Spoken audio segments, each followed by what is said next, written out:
السلام عليك يا أبا عبد الله.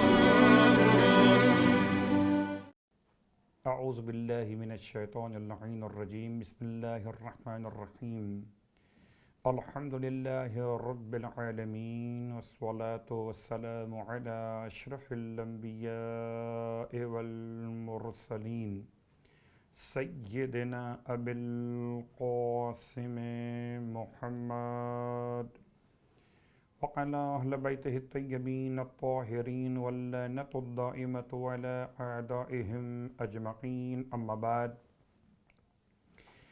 تمام تعریفیں خداوند بزرگ و برتر کے لیے جس نے ماہ شعبان المعظم کے ساتھ ساتھ ہمیں ماہ مبارک رمضان کی ساعتوں سے مشرف فرمایا ہے. اہل ایمان کی خدمت مقدس میں سرکار ختم یہ مرتبت احمد مجتبیٰ محمد مصطفیٰ صلی اللہ علیہ وآلہ وسلم کے تمام چاہنے والوں کی بارگاہ میں ماہ مبارک شعبان المعظم کے وداع کے حوالے سے اور ماہ مبارک رمضان کے استقبال کے عنوان سے کچھ جملے عرض کرنا چاہوں گا. اس دعا کے ساتھ کہ پروردگار ہم سب کو اعمال صالحات کی توفیق مرحمت فرمائے. الہی آمین. ماہ شعبان المعظم انسان کے لیے بہت ہی برکتوں والا مہینہ، لیکن بہرحال جیسے اس کے آنے سے خوشی اور جیسے اس کے آنے کا استقبال، ویسے اس کے جانے کا غم اور اس کی رخصت اور وداع کا عنوان. روایت کے اعتبار سے خواجہ ابا صالح ہروی امام رضا علیہ السلام کی بارگاہ مقدس میں حاضر خدمت. روایت کے الفاظ کے لحاظ سے گرچہ وہ ماہ شعبان کا آخری جمعۃ المبارک تھا، لیکن امام علیہ السلام نے ماہ شعبان کے آخری ایام، آخری ساعتوں میں ارشاد فرمایا خواجہ ابا صالح ہروی سے کہ کس طرح ماہ مبارک شعبان کو الوداع کہنا چاہیے. یعنی وہ تمام تر عبادات جو انسان انجام پورے ماہ شعبان میں نہ دے سکا ہو، جتنا بھی اسے وقت ماہ شعبان کے آخری ساعتوں میں، آخری لمحات میں نصیب ہو جائے، اس کو چاہیے کہ ان ہی لمحات کو غنیمت سمجھتے ہوئے اپنی عبادات کو منظم کر لے. آئیے غور کرتے ہیں کہ ماہ شعبان المعظم کو رخصت کیسے کیا جائے.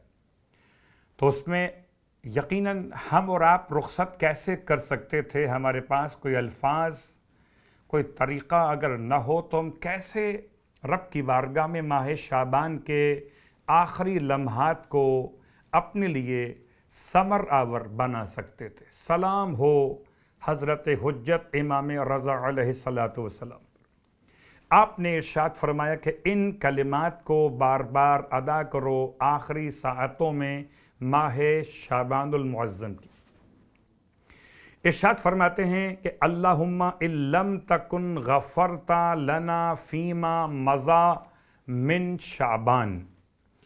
رب کی بارگاہ میں اس طرح سے کہو کہ اے پروردگار، اگر تو نے مجھے ماہ شعبان کے گزرے ہوئے دنوں میں نہیں بخشا ہے، اب چاہے جتنے دن گزر چکے، 25 دن، 28 دن، جتنے دن ماہ شعبان کے گزر چکے، مالک اگر تو نے مجھے ماہ شعبان کے ان گزرے ہوئے دنوں میں نہیں بخشا تو میرے مالک فاغفر لنا فیما بقی منہ، اے میرے پروردگار تو مجھے ماہ شعبان کے باقی رہ جانے والے دنوں میں مغفرت عنایت فرما دے.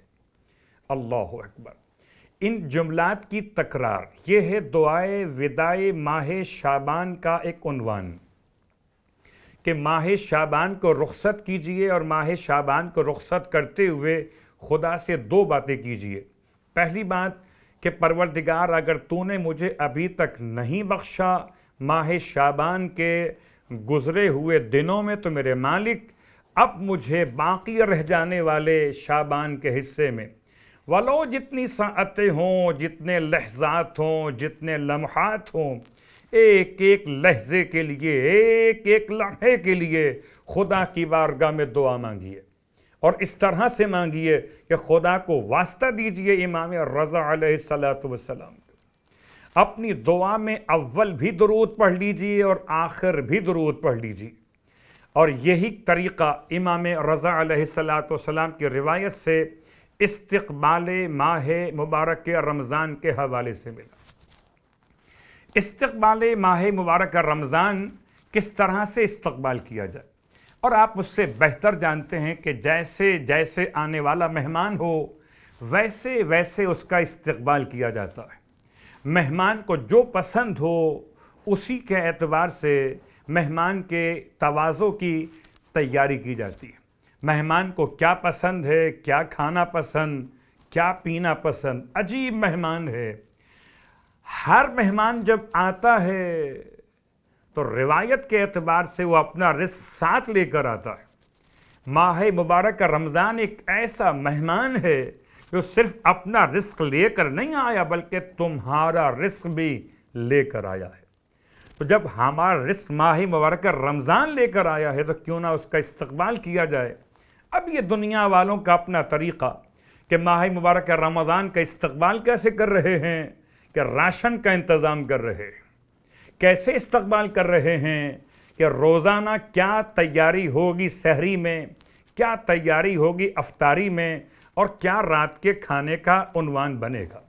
یہ اپنا اپنا مزاج ہے، کسی کو اس طرح کا استقبال پسند ہے اور کسی کو اس طرح کا استقبال جیسے معصوم بیان کرنا چاہتے۔ روایت کا خلاصہ بیان کرتے ہوئے استقبال کی تیاریوں پر میں چاہوں گا کہ ہم امام رضا علیہ السلام کی بارگاہ مقدس میں ان تمام تر چیزوں کو ایک ایک کر کے بیان کریں۔ اول ماہ مبارک رمضان کا استقبال کیجئے تلاوت قرآن۔ لوگ منتظر ہیں شاید کہ استقبال جب ہوگا جب کہ ماہ رمضان کا چاند نمودار ہو جائے گا۔ ہم پہلا پارہ کب پڑھیں گے، ہم قرآن کی تلاوت شروع کب کریں گے، جب ماہ رمضان شروع ہو جائے گا۔ ایسا نہیں ہے، استقبال ماہ رمضان کیجئے تلاوت قرآن سے۔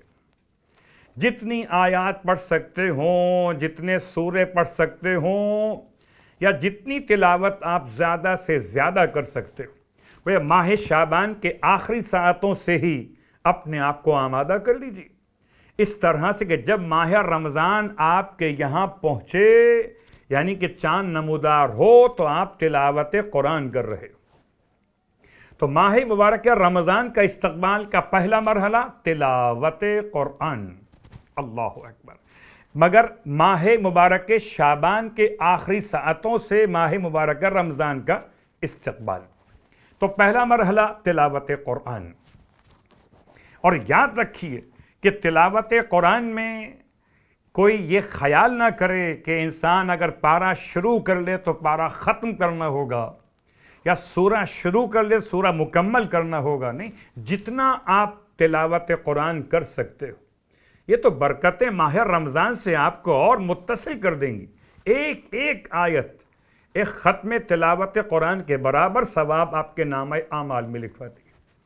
لیکن استقبال کے لیے تلاوت قرآن یعنی ماہ مبارک رمضان ربیع القرآن، قرآن کی بہار کا مہینہ ہے، اللہ اکبر۔ اور جب قرآن کی بہار کا مہینہ ہے تو ماہ مبارک رمضان کا ایک اور نام جس کو روایات نے بیان کہ ماہ خدا یعنی خدا کا مہینہ، ماہ مبارک رمضان خدا کا مہینہ۔ اور یہ بات واضح کر دی جائے کہ ہر ایک شے کے لیے خدا نے دل قرار دیا، لِكُلِّ شَيْءٍ قَلْبٌ۔ جب ہر شے کے لیے دل ہے تو پھر اس ماہ خدا کا دل کیا ہوگا؟ روایت کے اعتبار سے اس کا دل ہے لیلۃ القدر، اور اس لیلۃ القدر میں قرآن نازل ہوا ہے، اللہ اکبر۔ اس اعتبار سے کہ پسندیدہ ترین عمل ختمیہ مرتبہ صلی اللہ علیہ وآلہ وسلم جناب سید کونین مولائے متقیان علی ابن ابی طالب علیہ الصلاۃ والسلام اور تمام ائمہ طاہرین کا بہترین پسندیدہ عمل تلاوت قرآن۔ استقبال کیجئے ماہ مبارک رمضان کا، ماہ شعبان کو وداع کرتے ہوئے تلاوت قرآن۔ دوسرا مرحلہ، استقبال کیجئے توبہ اور استغفار سے، اپنے گناہوں پر توبہ، اپنے گناہوں پر خدا سے مغفرت کا سوال۔ جتنی توبہ کر سکتے ہو، ماہ رمضان کے آنے کے بعد توبہ وہ الگ موضوع ہے، استقبال ماہ رمضان۔ اس عالم میں ماہ رمضان آپ کو نصیب ہو کہ پہلی ساعت، پہلا لحظہ، پہلا لمحہ آپ کو نصیب ہو اور آپ توبہ کر چکے ہو۔ اللہ اکبر، توبہ گزاروں کا رمضان اور ہوتا ہے۔ ماہ مبارک رمضان، استغفار کیجئے، توبہ کیجئے، استقبال کا ایک طریقہ۔ پھر روایت کے خلاصے میں ترک گناہان، ایک ہے توبہ، ایک ہے ترک گناہ۔ آپ چھوڑ دیجئے ہر اس گناہ کو، اگر کر بھی رہے تھے ماہ شعبان میں خدا نہ خواستہ تو چھوڑ دیجئے، ترک گناہان، استقبال ماہ رمضان۔ اس کے بعد مرحلہ ادائیگی حقوق العباد۔ اگر کسی کا حق آپ کی گردن پہ باقی رہ گیا ہے، بھائیوں میں، بہنوں میں، عزیزوں میں، تو اس کو ادا کر دیجئے۔ تو ادائیگی حقوق العباد، استقبال ماہ رمضان۔ اس کے ساتھ ساتھ طہارت قلب، اپنے دل کو ایسے خیالات سے پاک کر لیجئے۔ اگر آپ کے دل میں کسی بھائی کے لیے، اپنے کسی عزیز و قریب اور بہنوں کے لیے کوئی خیال ہو حسد کا، نفرت کا، تو ماہ رمضان کے شروع ہونے سے پہلے اپنے دل سے تمام خیالات کو نکال دیجئے۔ طہارت قلب کے ساتھ ماہ رمضان کا استقبال کیجئے۔ خوف خدا، پھر امام فرماتے ہیں خوف خدا، کہ ماہ مبارک رمضان کا استقبال کرو، پہلے خوف خدا اپنے اندر پیدا کرو، تاکہ جب ماہ رمضان شروع ہو تو آپ خائفین میں شامل ہو چکے۔ اس کے بعد امام کی روایت کا خلاصہ، خدا پر توکل اور بھروسہ۔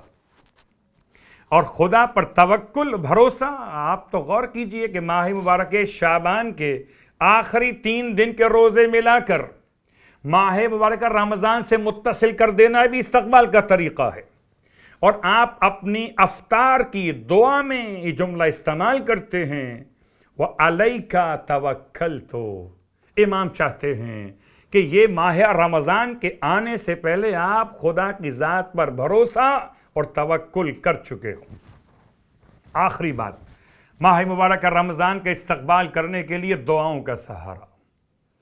یعنی ماہ شعبان رخصت ہو رہا ہو، ماہ رمضان کی آمد ہو، کبھی آنکھیں آنسو بہاتی ہوں، اشک بہتے ہوں، ماہ شعبان کو وداع کر رہے ہوں، اور انہی بہتے ہوئے آنسوؤں کے ساتھ ماہ مبارک رمضان کے چاند کو دیکھ کر آپ خدا کی بارگاہ میں توفیق کی دعا مانگ رہے ہوں کہ خدایا ہمیں ماہ رمضان میں عبادت کی توفیق عطا فرما، تلاوت قرآن کی توفیق عطا فرما، ہمارے دلوں کو پاک اور پاکیزہ کر دے، حقوق العباد کی توفیق عطا فرما، اپنی ذات پر توکل مضبوط کر دے۔